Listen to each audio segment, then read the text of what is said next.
नमस्कार, बिहार न्यूज में आप सभी का बहुत बहुत स्वागत है। मैं हूं प्रीति और राजधानी पटना सहित पूरे बिहार की खबरें हम पहुंचाएंगे आप तक। लेकिन देखते हैं पहले सुर्खियां।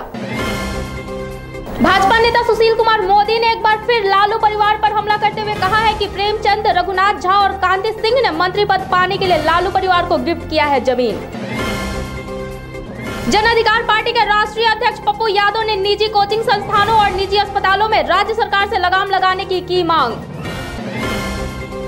राज्य सरकार की ओर से टीईटी में बहाल हो रहे सीटों की संख्या प्रकाशित करने और वर्तमान वर्ष में बीएड छात्रों को परीक्षा में शामिल करने की मांग को लेकर आइसा ने राजधानी पटना में किया प्रदर्शन। गया कोर्ट से जमानत मिलने के बाद विधायक अनंत सिंह बेऊर जेल से हुए रिहा। और पटना नगर निगम समेत अन्य निकायों के लिए 4 जून को होने वाले मतदान को लेकर अधिसूचना जारी, नामांकन प्रक्रिया हुई शुरू।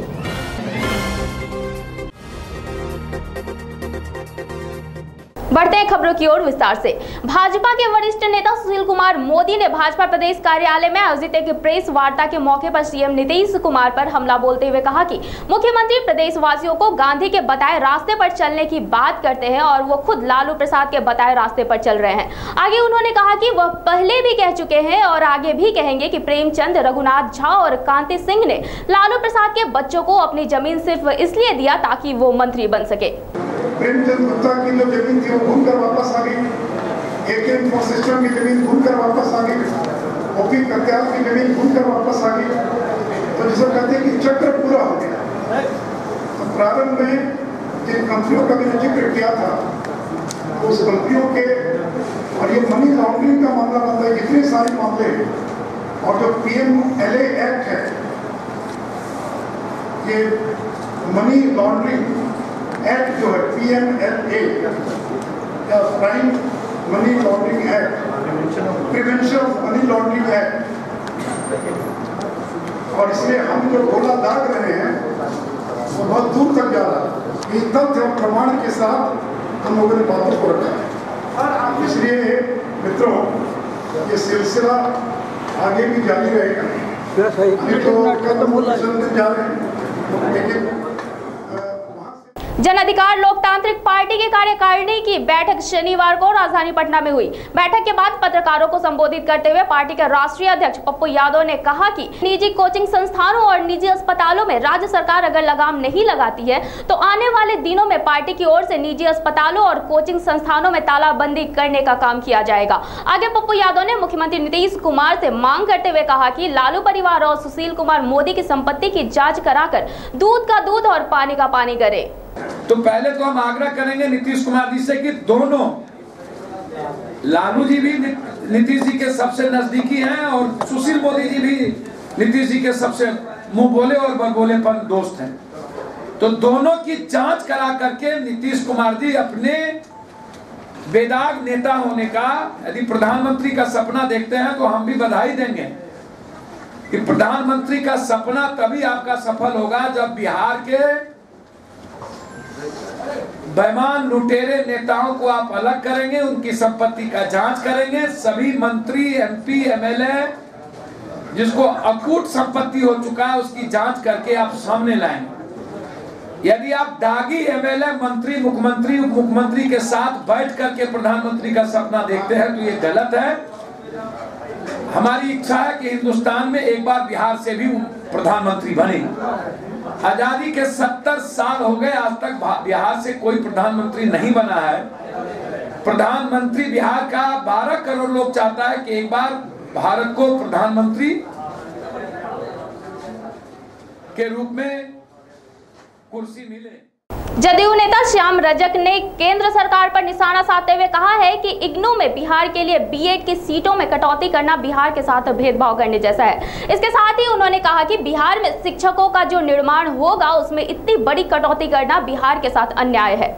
राजद सुप्रीमो लालू प्रसाद यादव के ऊपर भाजपा नेता सुशील कुमार मोदी की ओर से लगाए गए सभी आरोपों का राजद नेताओं ने बेबुनियाद बताया है। पटना में संवाददाताओं से बातचीत के दौरान पूर्व केंद्रीय मंत्री कांति सिंह ने कहा कि भाजपा नेता सुशील कुमार मोदी ने जमीन को लेकर जो आरोप लगाया है वो बेबुनियाद है। उन्होंने कहा कि अपनी जमीन लालू प्रसाद के परिवार के नाम पंजीकृत किया है, जबकि भाजपा नेता सुशील कुमार मोदी लीज पर जमीन देने की आरोप लगा रहे हैं। 96 में मुझे बनाया गया था मंत्री, उसमें कौन सा हमने दे दिया। माननीय मोदी जी को ये भी जानकारी नहीं है कि बिहार में मैं मंत्री नहीं बने। कल उनका ये भी आरोप था कि बिहार में भी वो मंत्री नहीं है, लेकिन मैं तो 1995 में मैं एमएलए बनी, 96 में मैं एमपी बनी, उसके बाद मैं वहीं पर भारत सरकार में मंत्री बनी और लगातार 3 बार मैं फिर रही भी। 2004 से लेकर 2009 तक में मंत्री बनाया गया था, वो भी राज्य मंत्री हम बने थे। तो ये तो लीज हमने बहुत पहले दे दिया। वहीं कई मामलों में जेल में बंद एमएलए अनंत सिंह रिहा हो गए हैं। अनंत सिंह को शुक्रवार को ही गया कोर्ट ने जमानत मिल गई थी, जिसके बाद शनिवार को वो बेऊर जेल से निकले। इस दौरान जेल के बाहर बड़ी संख्या में उनके समर्थक पहुंचे थे। पटना सेक्स रैकेट मामले में फंसे बिहार कांग्रेस के पूर्व उपाध्यक्ष ब्रजेश पांडे की मुश्किलें बढ़ गई है। सीआईडी ने कांग्रेस नेता ब्रजेश पांडे की गिरफ्तारी के लिए कोर्ट से वारंट जारी करने की मांग की है और साथ ही निखिल प्रियदर्शी के दोस्त संजीत शर्मा की गिरफ्तारी के लिए भी कोर्ट से वारंट के लिए मांग की है। पटना नगर निगम सहित प्रदेश के विभिन्न स्थानीय नगर निकाय के लिए 4 जून को होने वाली मतदान को लेकर शनिवार को राज्य निर्वाचन आयोग ने अधिसूचना जारी की है। इसके साथ ही नामांकन प्रक्रिया भी शुरू की गई है। इस चरण में बाढ़, खगौल, दानापुर, मोकामा, मसौढ़ी, फुलवारी शरीफ और बख्तियारपुर नगर परिषद, मनेर नगर पंचायत सारण जिले के छपरा नगर निगम और कटिहार नगर निगम के वरसोई नगर पंचायत के लिए वोट डाले जाएंगे। नामांकन की अंतिम तिथि 9 मई है। राजधानी पटना में नामांकन के अवसर पर विधि व्यवस्था को बनाए रखने के लिए सुरक्षा के व्यापक इंतजाम किए गए हैं। जिलाधिकारी संजय कुमार अग्रवाल ने बताया कि प्रशासन की ओर से हेल्प डेस्क की व्यवस्था भी की गई है। निगम चुनाव की अधिसूचना जारी हो चुकी है। राज्य सरकार से प्राप्त अधिसूचना को हम लोगों ने हमारे स्तर से भी निर्गत कर दिया है और नामांकन की प्रक्रिया 11 बजे से प्रारंभ हो चुकी है। अब तक 6 नामांकन भी प्राप्त हो चुके हैं और काफ़ी शांतिपूर्ण तरीके से नामांकन का कार्य चल रहा है। धूप को देखते हुए शेड की व्यवस्था की गई है, पानी की व्यवस्था की गई है, हेल्थ काउंटर्स भी लगाए गए हैं और सभी जो प्रत्याशी हैं वो अच्छे तरीके से नामांकन कर रहे हैं। यदि किसी भी प्रत्याशी को जानना हो तो वो हेल्प डेस्क पर आकर के अपनी कोई भी जानकारी प्राप्त कर सकते हैं। जितने भी इलेक्शन ऑफिसर्स हैं वो भी कैंडिडेट्स की कोई भी जिज्ञासा को शांत कर रहे हैं ताकि किसी को ये शिकायत न मिले कि हमें चुनाव से वंचित किया जाए। टीईटी द्वारा बहाल हो रहे सीटों की संख्या प्रकाशित करने और वर्ष 2016-18 बैच के प्रशिक्षणरत अभ्यर्थियों को टीईटी में शामिल करने की मांग को लेकर आइसा ने शनिवार को मुख्यमंत्री का घेराव किया। प्रदर्शन कर रहे छात्रों का कहना था कि जब तक हमारी मांगों को लेकर राज्य सरकार गंभीर नहीं होती है तब तक हमारा प्रदर्शन यूं ही जारी रहेगा। उधर प्रदर्शनकारियों और पुलिस के बीच हल्की नोकझोंक भी हुई। हम 21 तारीख को हमने प्रदर्शन किया, 24 तारीख को हम पूरे बिहार में रेल रोको, रास्ता रोको का कार्यक्रम हमने किया, लेकिन सरकार हमारी जो एकदम बुनियादी मांग है कि जो लोग बीएड में इनरोल्ड है 2016-18 बैच के छात्र हैं उनको सरकार इस परीक्षा में शामिल करे। साथ ही साथ बिहार की नीतीश सरकार शिक्षा की गुणवत्ता की बात करती है, लेकिन बिहार के भीतर चाहे प्राथमिक शिक्षा हो, चाहे माध्यमिक शिक्षा हो, चाहे हायर एजुकेशन हो, रिक्रूटमेंट की कोई पॉलिसी नहीं है। आरटी के हिसाब से हर 6 महीना पर बिहार के भीतर शिक्षकों की बहाली होनी चाहिए। शनिवार को अक्षय तृतीया को लेकर राजधानी पटना में बाजारों में काफी रौनक देखी गई। ऐसा माना जाता है कि अक्षय तृतीया के दिन ही पीताम्बरा, नरनारायण, हयग्रीव और परशुराम के अवतार हुए हैं, इसलिए इस दिन इनकी जयंती मनाई जाती है। इस मौके पर लोग नए सामान या सोने के आभूषण खरीदते हैं। समस्तीपुर के बागी गांव में पंचायत कार्यालय से वापस बाइक से घर जा रहे रोजगार सेवक कुमार अमित पर लूटपाट के नियत से बाइक सवार 2 अपराधियों ने गोली चला दी, जिसमें रोजगार सेवक घायल हो गया, जिसे इलाज के लिए निजी अस्पताल में भर्ती करवाया गया। डॉक्टरों ने घायल रोजगार सेवक को खतरे से बाहर बताया है। फिलहाल इस मामले पर पुलिस अभी कुछ भी बताने से परहेज कर रही है। घायल रोजगार सेवक मूल रूप से बेगूसराय के बछवाड़ा प्रखंड के रुदौली गाँव का रहने वाला है। यह रास्ता जो मेन रोड में आके मिलती है, हम बराबर उसी रास्ते से जाते थे और आते थे। आज भी उसी रास्ते से आ रहे थे। 2 लड़का था, टीवीएस था, वाइट कलर का गाड़ी, तो पहले हाथ दिया, हम रोक दिए और उसके बाद एगो उतरा, बोला कि जे छौ से निकाल। हम बोले भाई मेरे पास 30 गो रुपया है मात्र, 30 रुपया अगर लेना है तो ले लो। लूटपाट के दौरान गोली मारा? हाँ, लूटपाट का हुआ है।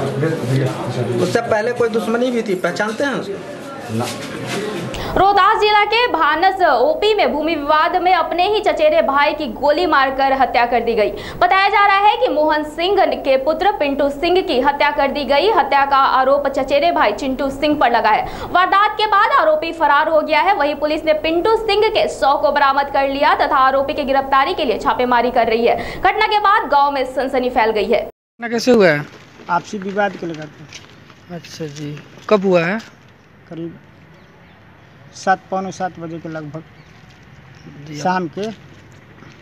कल शाम के समस्तीपुर के दलसी सराय अनुमंडल के तीनों प्रखंड उजियारपुर, विद्यापति नगर और दलसी सराय में आग का कहर देखने को मिल रहा है। दलसी सराय के शाहपुर पगड़ा गांव में सिलेंडर फटने से जहां 11 घर जलकर राख हो गई, वहीं 4 मवेशी भी झुलस गए। दूसरी घटना विद्यापति नगर के बोचहा की है, जहां आग की चपेट में 50 से ज्यादा घर जलकर राख हो गए। इस आगजनी में लाखों की संपत्ति भी जलकर राख हो गई। वहीं तीसरी घटना उजियारपुर के सैदपुर की है, जहां आग लगने से आधा दर्जन दुकान जलकर राख हो गया। घटना की सूचना पर पहुंची पुलिस पर लोगों ने हमला कर दिया और पुलिस गाड़ी को भी क्षतिग्रस्त कर दिया है। के कारण आग लग गई और देखते ही देखते 2-4 घर जो है दुकान था, यहाँ पर दुकान जो है तो जल गया। और प्रशासन के साथ भी मारपीट किया है गाड़ी? हाँ, ऐसे देखने में आया है, सुनने में आया कि प्रशासन की गाड़ी आई, लेकिन कुछ लोगों ने असामाजिक तत्वों ने उस पर जो है तो प्रहार करना शुरू किया। गाड़ी का शीशा वगैरह जो है तो तोड़ दिया। पुलिस जो है तो गाड़ी छोड़ के चला गया।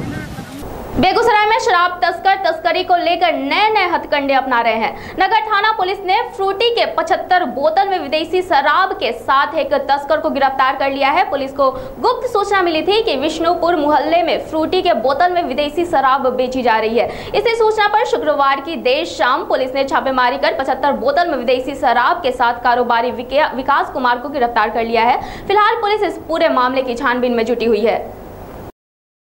अभी के खबरों में फिलहाल इतना ही। मुझे दीजिए इजाजत, लेकिन बने रहिए बिहार न्यूज के साथ। नमस्कार।